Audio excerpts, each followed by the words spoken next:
गरीब माँ की 5 बेटियों के लंबे बाल। माँ, तुम और कितनी देर तक कपड़े सिलोगी? अब बाकी के कपड़े आने के बाद सी लेना ना, वरना कहीं भोज खत्म ना हो जाए। चलो ना, जल्दी चलते, मुझे बहुत जोर की भूख लगी है। बस थोड़ी देर और रानी बेटी, बस इस ब्लाउज की सिलाई होने वाली है, इसका काम निपटा लूं।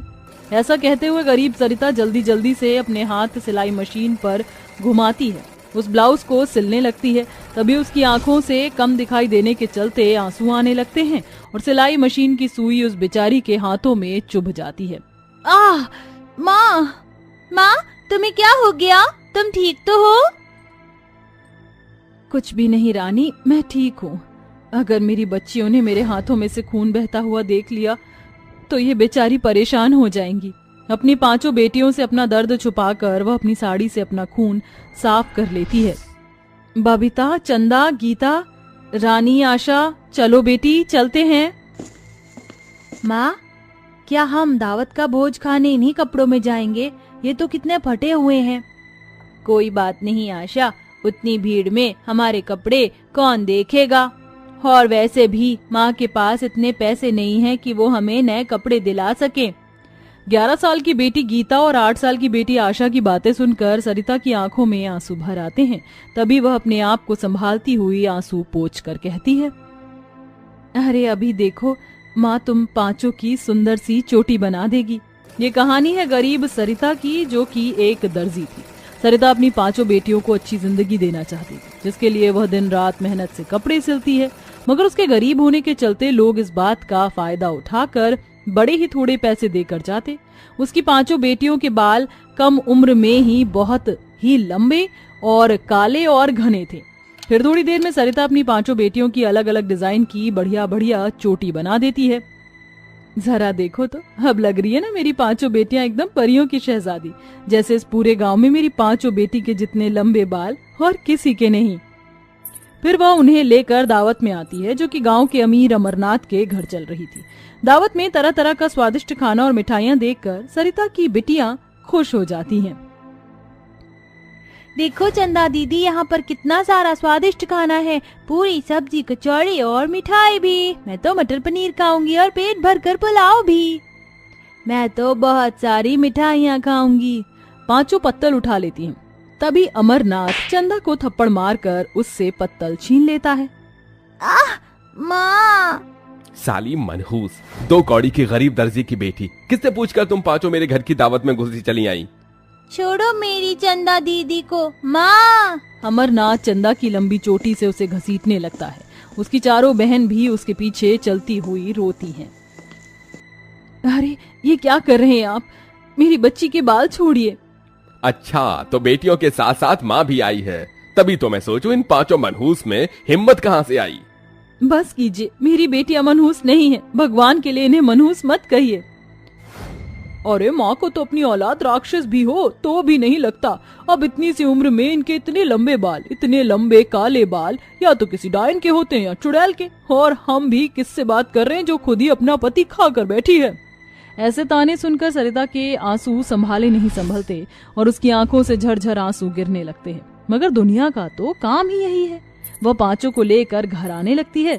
तभी बाहर फेंकी हुई पत्तल देखकर रानी उसमें पड़ी जूठी पूरी सब्जी बड़े ललक से खाने लगती है। 5 साल की रानी को क्या पता कि वह किसी की छोड़ी जूठन है। माँ, ये पूरी सब्जी बड़ी स्वादिष्ट है, दीदी तुम भी खाओ ना। रानी मेरी बहन, चल यहाँ से। घर लौटकर अपनी 5 बेटियों को सुलाने के बाद भोज में हुआ वाकया उस गरीब माँ की आंखों के आगे नाचता रहा। वह रात भर रो रो कर तकिए को भिगोती रही। राकेश, तुम क्यों छोड़कर चले गए मुझे? देखो, मैं अपनी बच्चियों के लिए एक अच्छी माँ भी नहीं बन सकी। मुझ गरीब दर्जी की कोख से जन्म लेकर मेरी बेटियों को भी दुख भोगना पड़ रहा है। मैं इन्हें थोड़ी भी खुशी नहीं दे पाती। इसी उधेड़ बुन में सुबह हो जाती है। चंदा, बबीता बेटी, घर में जरा भी पानी नहीं है, कुएं पर से थोड़ा पानी भर ले आओ। तब तक मैं ये सूट सी लूंगी, फिर खाना बना दूंगी। ठीक है माँ, चलो चंदा दीदी। दोनों बहनें जैसे ही कुएं पर आती हैं, तभी रज्जो उनके लंबे घने बालों की चोटी देखकर जल भुन जाती है। ये सरिता की बेटियां जब देखो तो अपने लंबे बाल दिखाकर मोरा जिया जलाती हैं। अभी बताती हूँ इन्हें। तुम दोनों डायन यहाँ से पानी भी नहीं भर सकती। पर क्यों रज्जू मौसी, गांव के बाकी लोग भी तो इसी कुएं से पानी भरते हैं। अच्छा, तो अब तू 2 कौड़ी की गरीब दर्जी की बेटी मुझसे जुबान लड़ाएगी?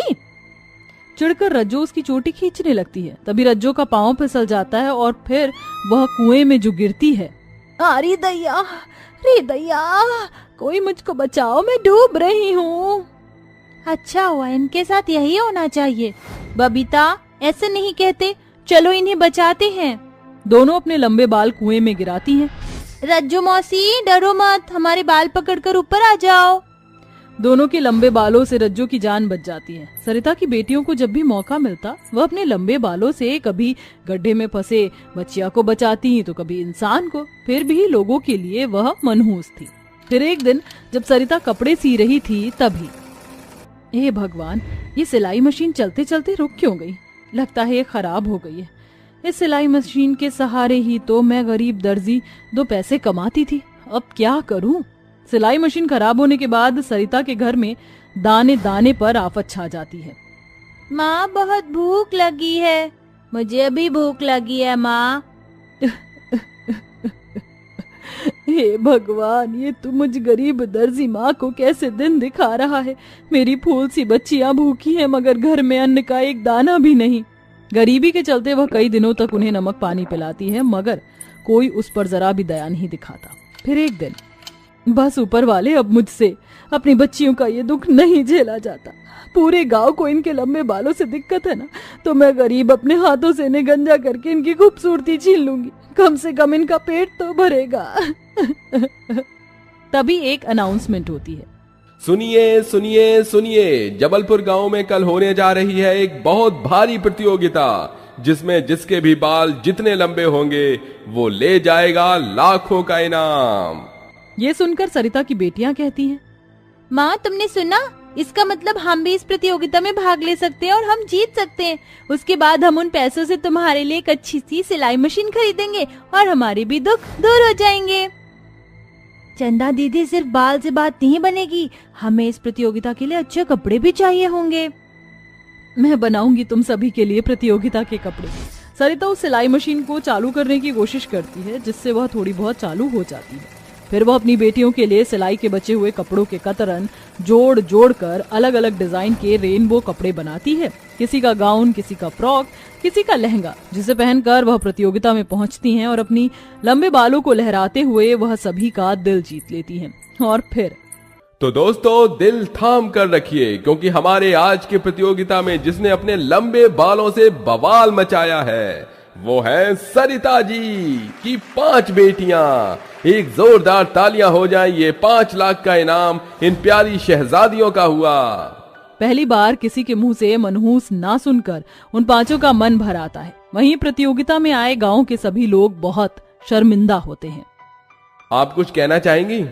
हाँ, मैं कहना चाहती हूँ उन लोगों से जिन्होंने हमारे लंबे बालों के कारण हमें मनहूस समझा, मगर हम मनहूस नहीं, हम बस अपनी गरीब माँ की बेटियां हैं जो खुशी से जीना चाहती हैं।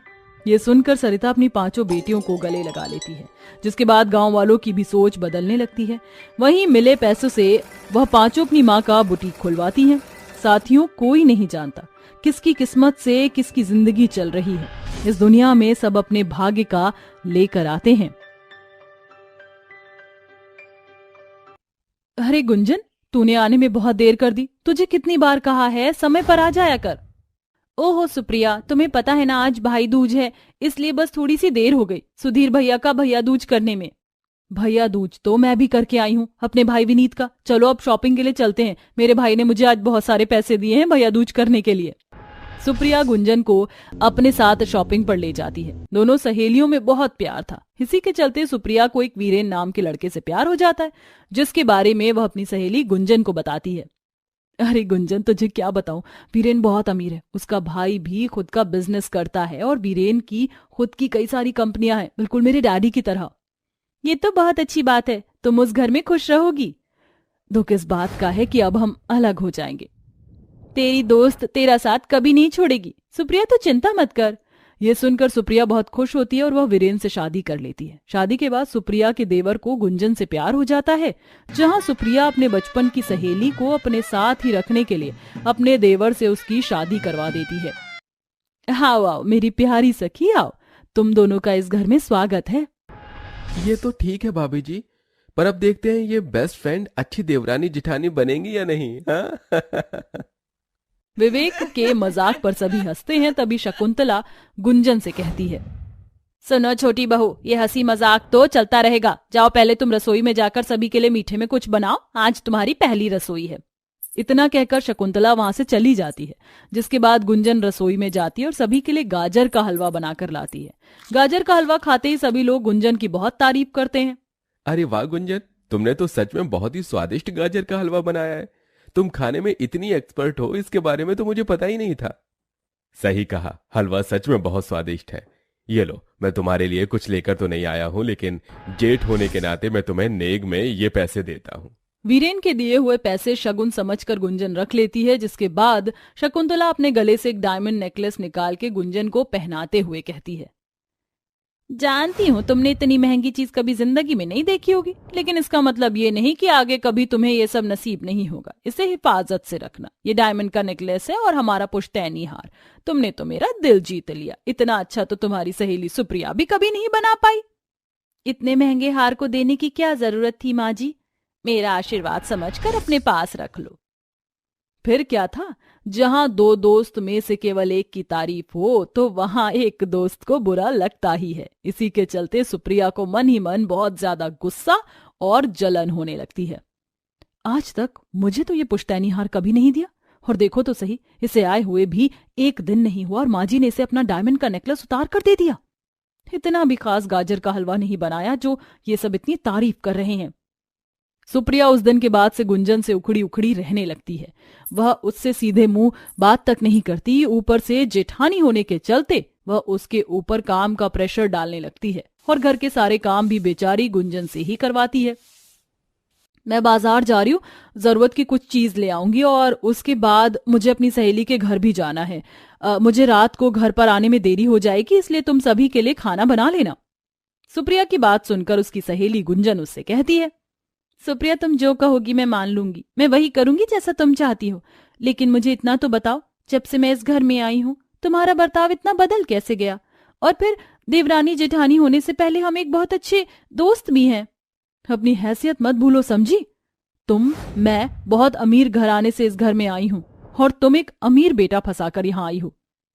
सुप्रिया ऐसा कहकर वहां से चली जाती है। इस बात का गुंजन को बहुत बुरा लगता है और इसी के चलते उसकी आंखों में आंसू आ जाते हैं, लेकिन वे फिर भी किसी से कुछ नहीं कहती। ऐसे ही देखते देखते 1 साल बीत जाता है और अब भैया दूज आने वाला होता है, जिसकी तैयारी में सुप्रिया बहुत लगी होती है। नए कपड़े, नई ज्वेलरी लेकर आती है और अपनी सहेली गुंजन, जो कि उसकी देवरानी होती है, वह उससे कहती है, हे भगवान, तुम गरीबों का कुछ नहीं हो सकता। अमीर परिवार में आने के बाद भी तुमने अपने भैया दूज के त्योहार के लिए कुछ नहीं खरीदा। अरे जब तुम इस अमीर परिवार में आई हो तो फायदा उठाओ ना। अरे मैं तो भूल ही गई थी, तुम तो वैसे भी बहुत फायदा उठा रही हो।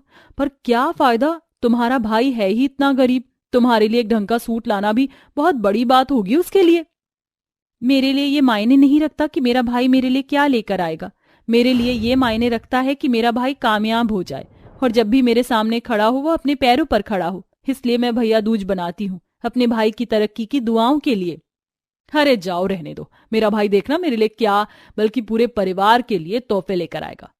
तब तुम्हारी और तुम्हारे भाई की कितनी बेइज्जती होगी, मैं तो सोच सोच कर ही हैरान हो रही हूँ।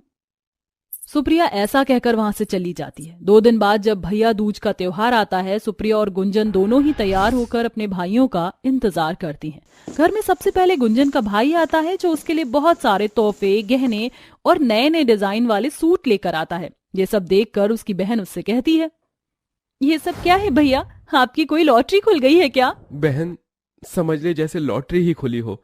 तुम्हें पता है, मैंने अपने बिजनेस में जितना भी इन्वेस्ट किया था उसका 10 गुना मुझे मिला है। यानी मेरी कंपनी बहुत प्रॉफिट में जा रही है और अब कुछ ही दिनों में मेरी सारी परेशानियां ठीक हो जाएंगी और मैं बहुत अमीर हो जाऊंगा। गुंजन खुशखबरी सुनते ही अपने भाई को गले से लगाती है। नारियल देकर, टीका लगाकर, आरती उतार के वह अपने भाई का भैया दूज करती है। जिसके बाद वह खुशी खुशी एक दूसरे को मिठाई खिलाते हैं।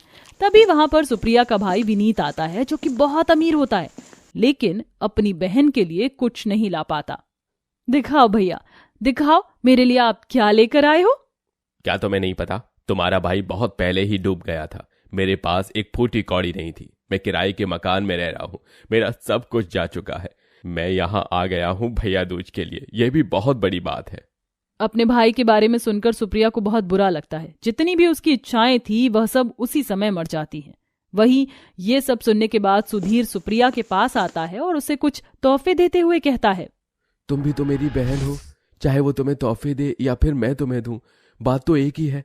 आखिर हम भाई बहन जो हैं।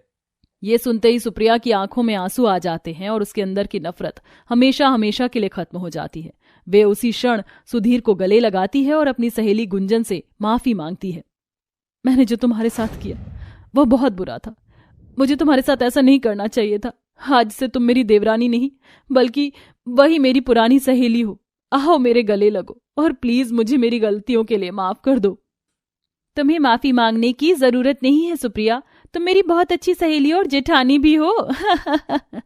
सुप्रिया गुंजन दोनों एक दूसरे के गले लगती हैं। उस दिन के बाद से दोनों देवरानी जेठानी पहले की तरह एक साथ खुशी खुशी रहने लगती हैं। अगर आपको हमारी कहानी अच्छी लगी तो इसे लाइक और शेयर जरूर करें। साथ ही चैनल को सब्सक्राइब करना ना भूलें।